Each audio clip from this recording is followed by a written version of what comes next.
खुदावंद आपके साथ हो। अंजील मुकद्दस संत लूकस के मुताबिक।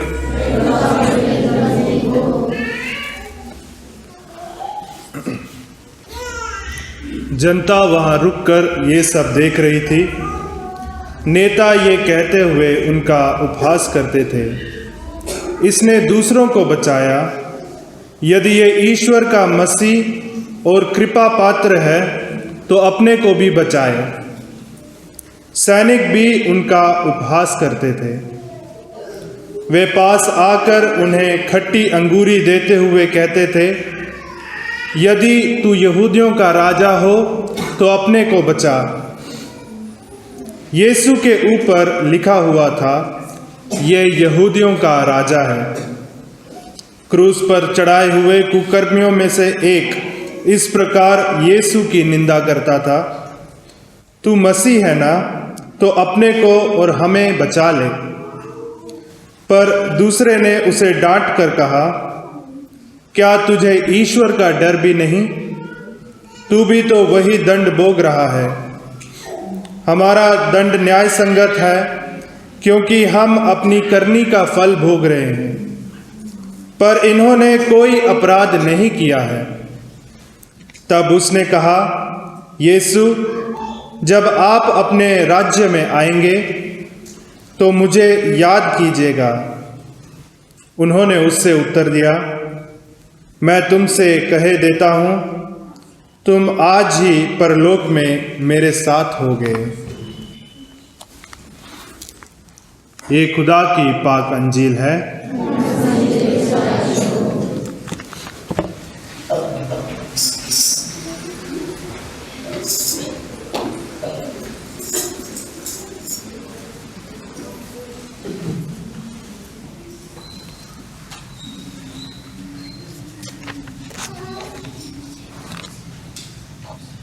आज का प्यारे भाइयों और बहनों, इस शाम का पाक मास हम सबों के लिए खास है। अजीब सा लग सकता है कि शाम को सारे बच्चों के साथ हम इस पाक कुर्बानी में हिस्सा लेने के लिए आए। और अच्छी बात यह है कि हम कल की ईद को, यानी खुदावंद राजाओं का राजा, पूरे मानव जाति का राजा, उस ईद को हम आज ही मनाना शुरू करें। और आज के तीनों पाठ हम सबों को खुदावंद यीशु मसीह पर अपना ध्यान, अपना सोच विचार, अपनी योजनाएं, अपने सपने, सब कुछ खुदावंद यीशु मसीह पर लगाने के लिए बुलाते हैं। आज के पहले पाठ में हमने दाऊद को राजा बनाते हुए हमने सुना।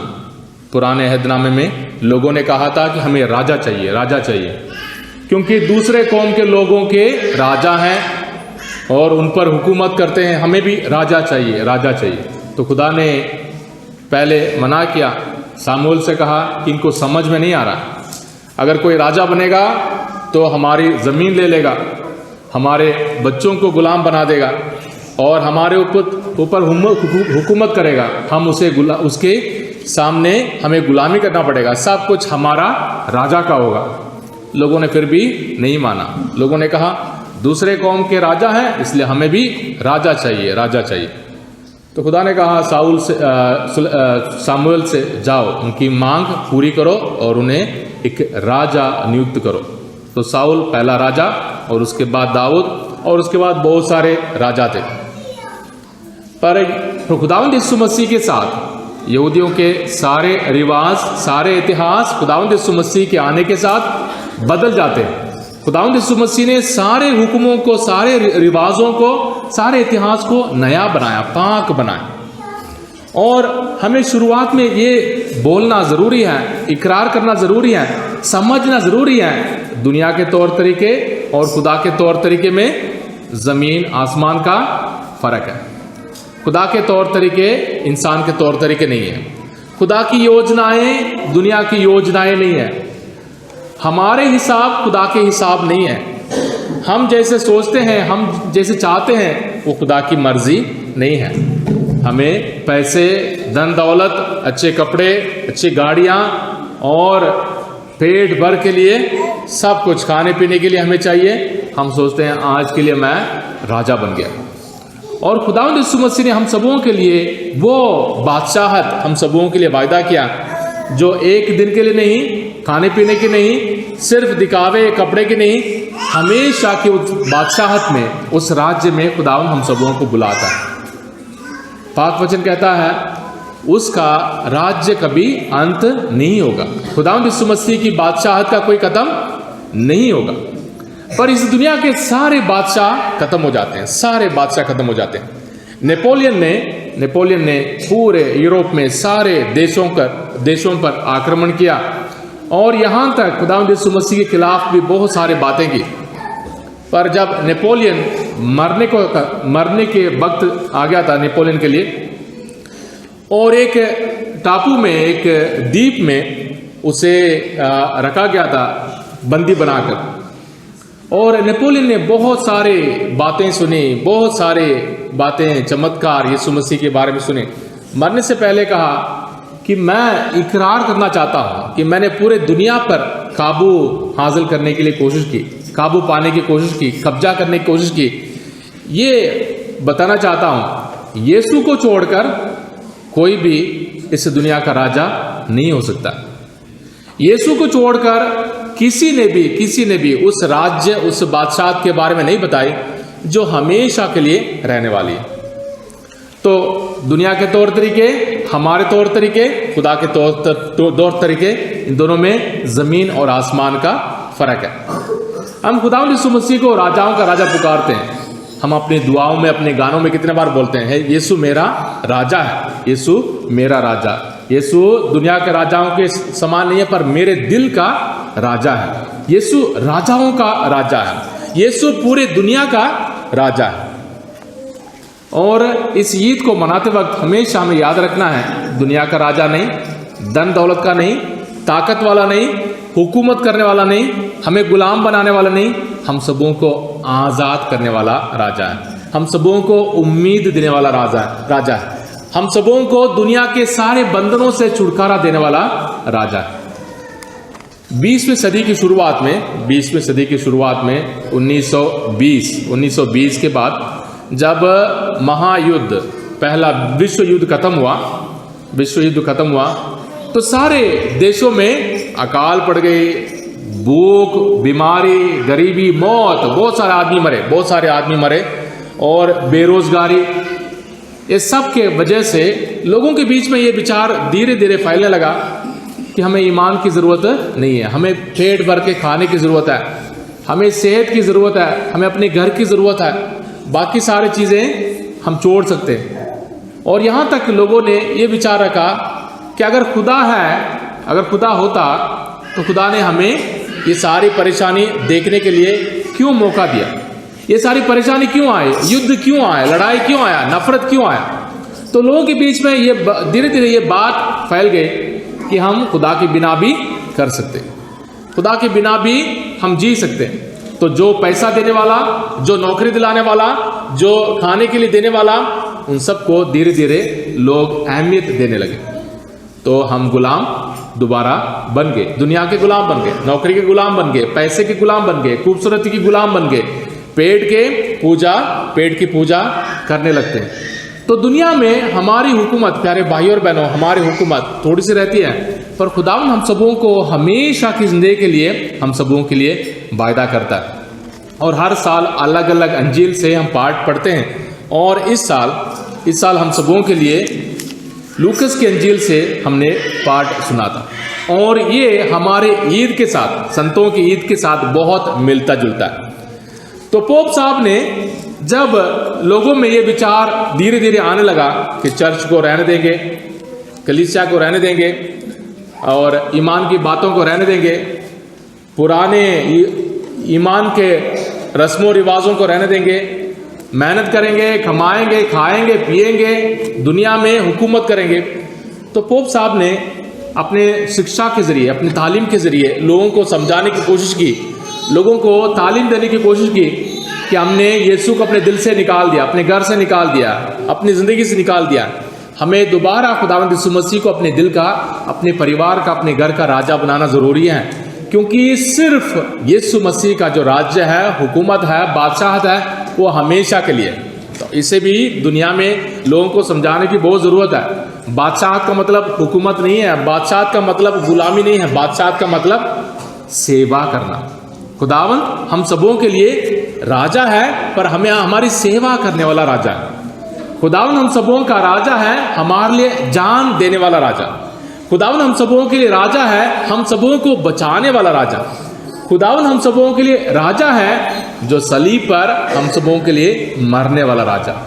तो खुदा की हुकूमत, खुदावंद यीशु मसीह की बादशाहत हमें जान देने वाली, हम सबों को बचाने वाली, हम सबों को नई उम्मीद देने वाली और हम सबों को बार बार जिंदा करने वाली बादशाहत है।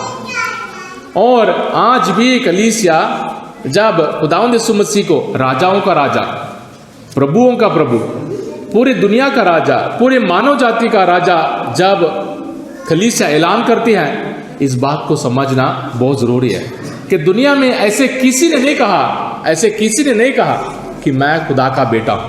और खुदावंद यीशु मसीह ने इस बात को कहा और बहुत सारे लोगों ने इसकी गवाही दी। बहुत सारे चमत्कार, बहुत सारी नई जिंदगी, बहुत सारी उम्मीद इसके लिए सबूत बनते हैं। आज के अंजील में सलीब पर खुदावंद यीशु मसीह को राजा कहकर पुकारते हैं। खुदावंद यीशु मसीह पर लोग टूकते हैं सलीबी रास्ते में, खुदावंद यीशु मसीह के पर गालियां बकते हैं। खुदावंद यीशु मसीह कहते हैं कि सलीब से नीचे उतर कर दिखा कि तू वाकई राजा है। लोगों ने बेइज्जती करते हुए लिखा था कि यहूदियों का राजा है, क्योंकि यहूदी आज भी उस राजा के लिए इंतजार करते हैं जो दूसरों पर हुकूमत करेगा, दूसरों को मारेगा, दूसरों को खत्म करेगा और अपना राज्य खड़ा करेगा।